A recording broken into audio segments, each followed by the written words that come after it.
Hi, everybody, and welcome back to Cat's Track. We post an interview with an amazing Canadian each weekday for your daily inspiration.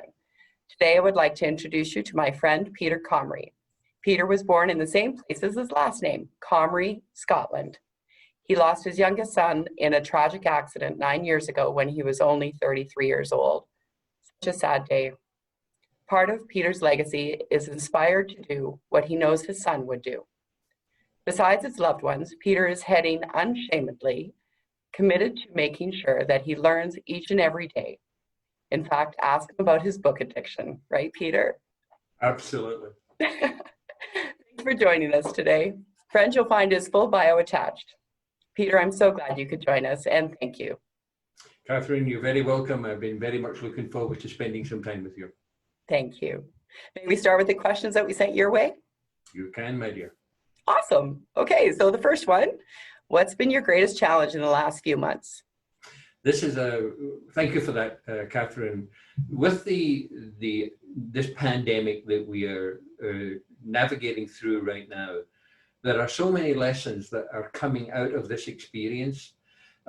In my generation, which is pretty much a little bit ahead of yours, in that this is becoming, I'm going to say, it may seem a little trite, but this is going to be our war experience. And how we come out of it, for the most part, will be 100% dependent on how we go through it.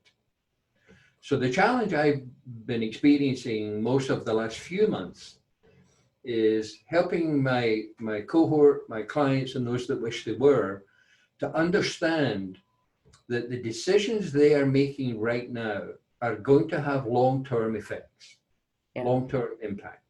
But in it, there's also a phenomenal opportunity that if we need to make changes in habit, style, culture, this is the time to do it. But we can't start when we think we're coming out of it. What I'm saying to everyone is, if it's a cultural change, establish what you think that culture, you want it to look like when we're through it, whenever that is. Do a work back schedule and start behaving like that today.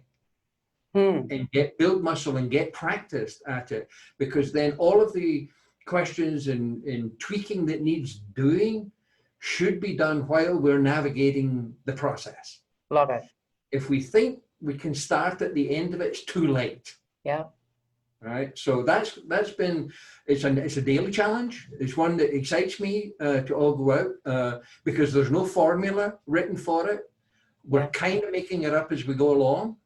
Everybody realizes that, but they know they're also realizing that it takes an effort. It's not a sort of soft, pillowy, esoteric journey through awareness. This is chunky and bumpy. Yeah. And it's comforting. Yeah. So getting them used to that, getting the language in that helps them understand that, and then developing the tools while we're moving that we're going to need to get on with it. Mm-hmm. That makes sense? It certainly does. That's very profound. Thank you for sharing that.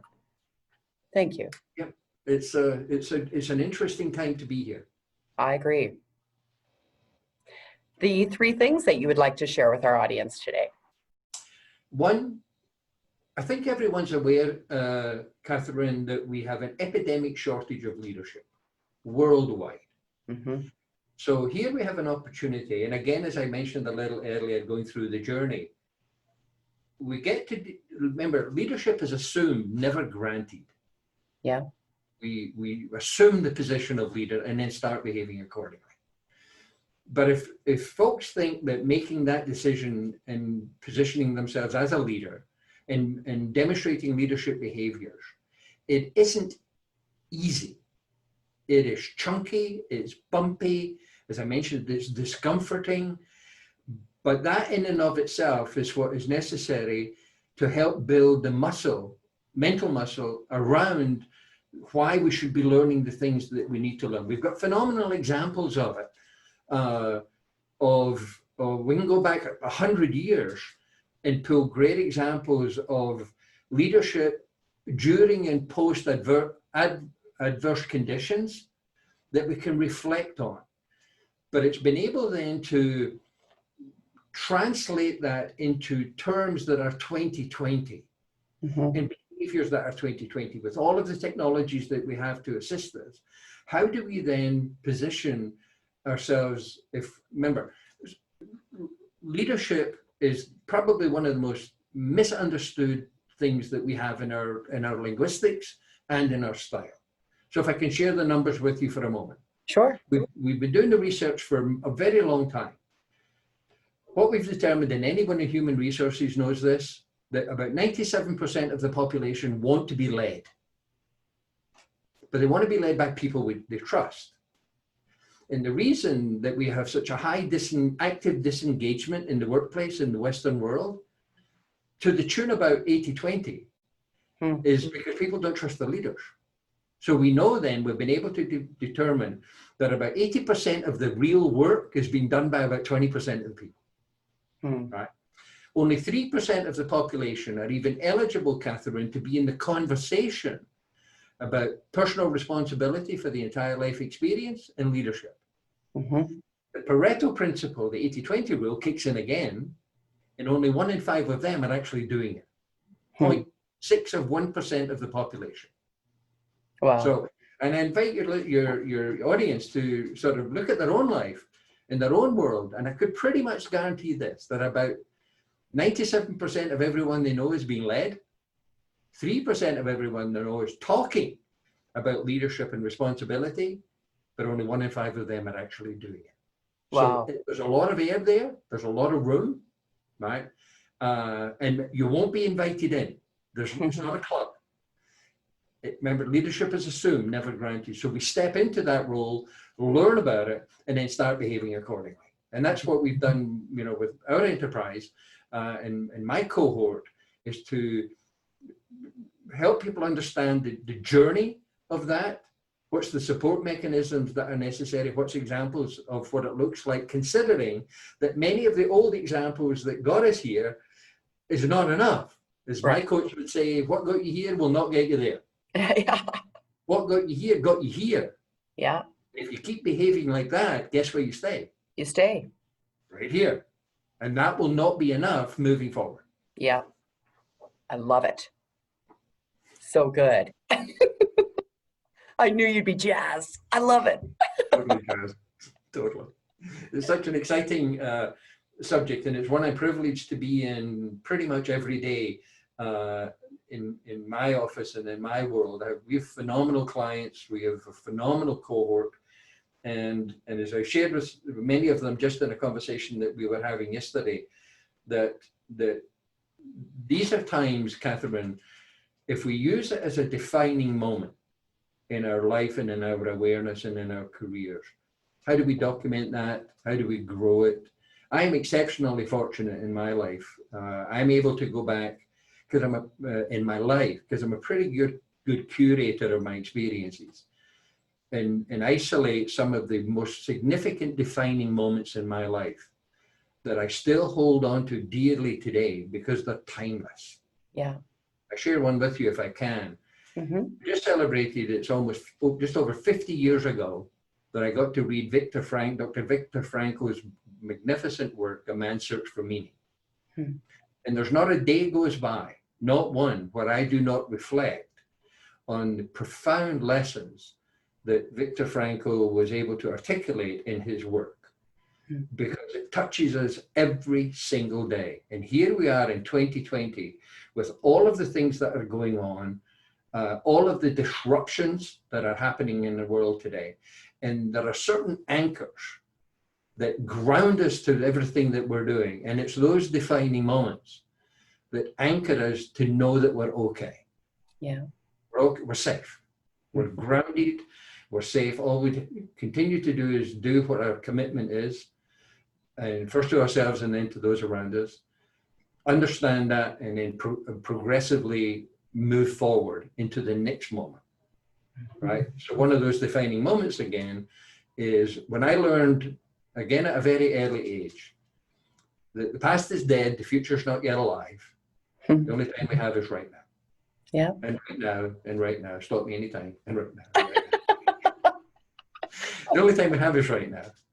But what we've discovered through the research is that the average person spends in excess of 80 to 90% of their thinking time either thinking about the past or thinking about the future. Yeah. And missing what is happening right now. And that goes back to Viktor Frankl, his lessons, and I encourage everyone, if you haven't read that book, please give yourself the joy of reading Man's Search for Meaning. It is a profound work, and the message is the same for everyone, and it's lovely.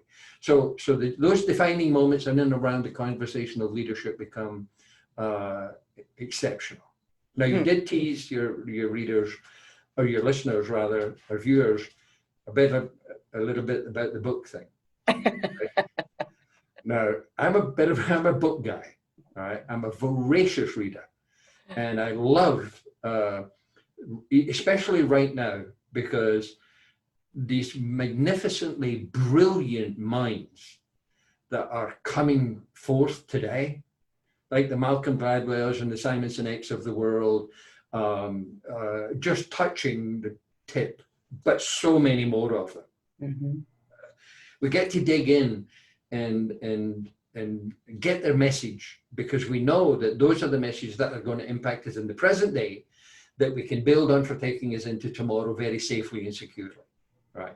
But I was sharing with my cohort, I mentioned to you a little earlier, when I asked you if you'd ever been pearl or oyster diving. Yeah. Right? And you said no. And I said, oysters are kind of ugly. Right? They're just a chunky, narrow, prehistoric thing. Yeah. But I've been in around and people who are professional oyster divers, and chatting with them and sharing a beer at the time and saying, okay, but tell me what your desire is as part of the diving experience. I said, well, we're always kind of hoping that when we open one up, there'll be a pearl.